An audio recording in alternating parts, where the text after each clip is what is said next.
Halo teman-teman, perkenalkan nama saya Raymond, berasal dari Universitas Internasional Batam, jurusan Manajemen dengan NPM 184141, kelas 4 MNMA. Oke, di sini saya ingin menjelaskan apa sih pengertian dari agent dan distributor serta perbedaan mereka. Oke, agent dan distributor ini sendiri adalah pembantu luar perusahaan yang memiliki tujuan yaitu mempercepat produk-produk perusahaan untuk sampai ke tangan konsumen.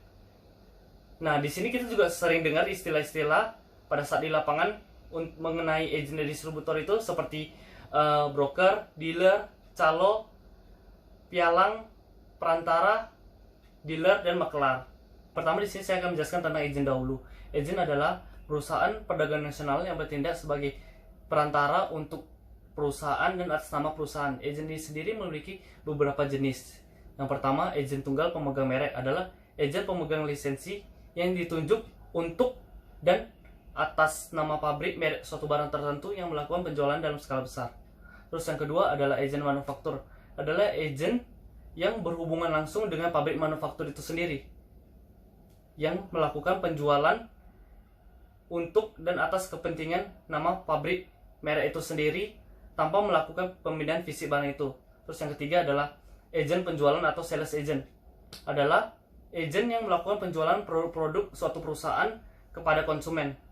Terus yang keempat adalah agent pembelian atau purchasing agent. Ini adalah kebalikan dari sales agent tadi, yang dimana agent ini melakukan pembelian terhadap produk suatu perusahaan untuk kepentingan perusahaan tanpa melakukan pemindahan fisik barang itu sendiri. Oke, yang kedua, distributor. Distributor adalah perusahaan perdagangan nasional yang bertindak sebagai perantara untuk diri sendiri dan atas nama diri sendiri. Distributor ini sendiri memiliki tujuan yang sama dengan agent, yaitu bertujuan untuk melakukan atau mempercepat produk akan barang dan jasa sampai ke tangan konsumen. Distributor ini sendiri memiliki dua jenis. Yang pertama, distributor utama atau main distributor, adalah perorangan atau badan usaha yang bertindak atas namanya sendiri, yang ditunjuk secara langsung oleh pabrik, produsen maupun prinsipal untuk melakukan pembelian, penyimpanan, penjualan, serta pemasaran dalam skala yang sangat besar, yang dimana secara tidak langsung barang akan jasa itu sampai ke tangan konsumen akhir. Sedangkan yang kedua adalah distributor sub atau subdistributor.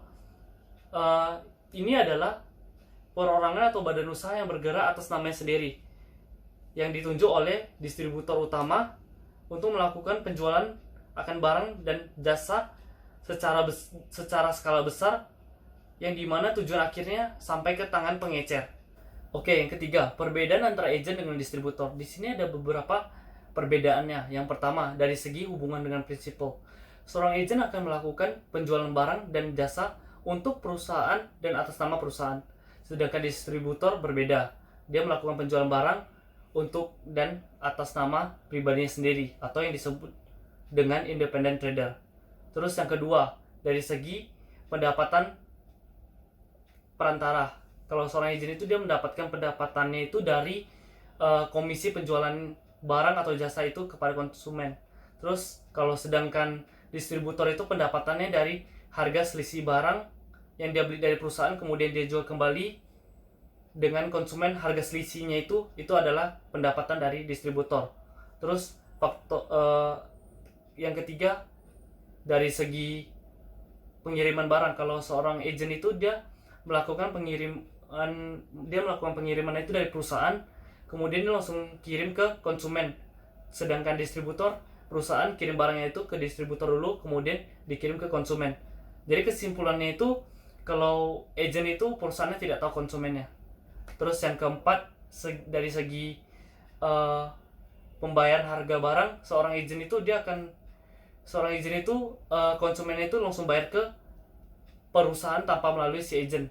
Terus kalau distributor, si konsumen ini dia langsung bayar ke distributornya itu. Jadi langsung gitu. Itu adalah perbedaannya. 4. Syarat dan prosedur perizinan lembaga, keagenan dan distributor. Ada beberapa syarat yang perlu dilengkapi. Yang pertama, SIUP, surat izin usaha perdagangan. Yang kedua, akta pendirian perusahaan. Yang ketiga, surat perjanjian selaku agent atau distributor yang telah ditandatangani. Yang keempat, surat petunjuk atau penunjuk dari produsen ke konsumen. Yang kelima, surat yang menyatakan bahwa barang dan jasa itu belum ada perusahaan yang ditunjuk sebagai agen atau distributor. Dan yang keenam adalah barang dan jasa tersebut bukan termasuk kategori barang yang dilarang diimpor.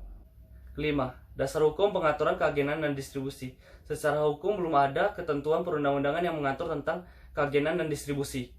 Jadi secara umum yang digunakan sebagai dasar hukum adalah ketentuan dari Departemen Teknis itu sendiri. Misalnya, Departemen Perdagangan dan Perindustrian.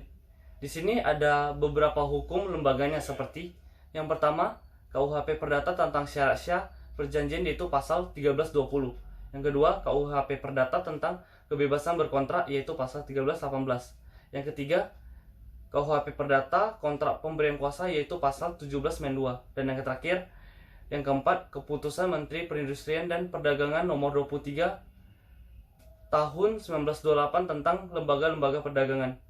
Oke, mungkin itu penjelasan saya tentang pengertian agen dan distributor serta perbedaannya. Saya berharap video ini dapat membantu teman-teman semua, dan apabila ada kesalahan kata, saya mohon maaf dan terima kasih.